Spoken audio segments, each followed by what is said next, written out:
Ladies and gentlemen, here with us all the way from Sydney, Australia, the writer of The Book Thief, Markus Zusak.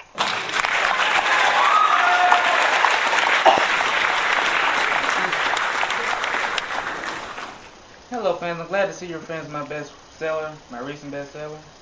His name is The Book Thief. It's good to meet you today, Mr. Zusak. Oh no, you can just call me Markus if you like. Oh, well, okay, Markus. How are you doing today? I'm doing just fine, and you? Aside from the asbestos in here, I'm living the dream. Okay, without further ado, let us get down to the nitty-gritty. Of course, please do so. I hate to keep you waiting. So, Markus, after reading your book, I have a question for you. What goes on in that marvelous little head of yours as you're writing these these masterpieces? Nah,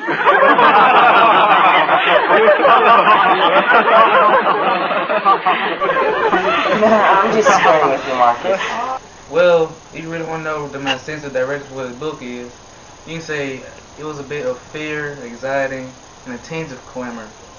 You know, something you don't really see every day. You know. Right. Phenomenal, by the way. You see, I want this book to be themed around war, adolescence, and a bit of anxiety.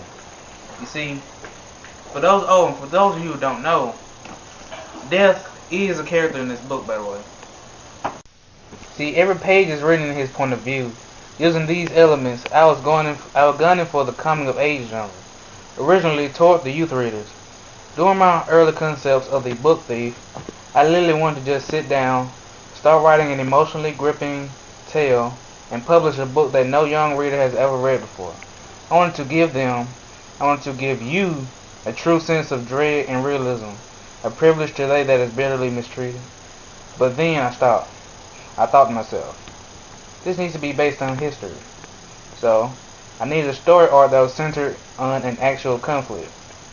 In the end, I was left lusting for a blend of horror and quirky, eccentric characters. Maybe even several stories within a single story. That's when it hit me, the Holocaust. Not only was it an event that was remembered for the extermination of Jews, where individuality was dealt with by persecution. Being yourself was frowned upon during Hitler's uprising, the exact opposite of our society today. Even better, my parents used to enlighten me on how good I had it living in a safe environment, away from violence and injustice. As I was listening, I finally came to a conclusion. So basically, this is a novel chronicled around true experiences? Yes. You see, the stories actually in the book are actually accounts of my grandmother's life in Nazi Germany. Because, you see, this book is not another money grabber. This book means a lot to me. Best novels always mean the world to their authors. Take The Boy Called It, for example. Before we go, Markus, we have a question from the audience. Real? Okay then. Oh. Okay.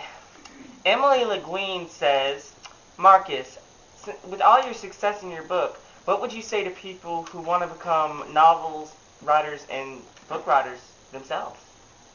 The key incentive is to never back down, to never hide. To heck with what the class tells you. Do what you must to grow those dreams into goals. Keep diligent and never lose hope. The phrase, no such thing as a loser, is only for those who lost. Winners are what run the world. Remember that. Set your plans away from criticism and put forth effort so that they can come to volition. Do we have much longer? Not much. I'd like to make an announcement.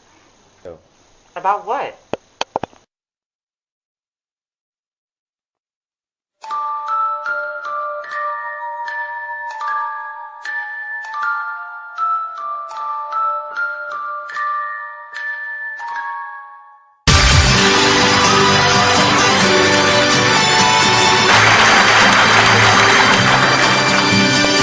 Markus Zusak, everyone.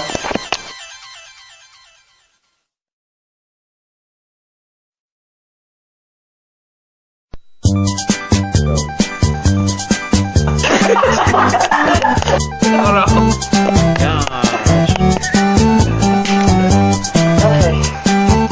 Emily Le Guin.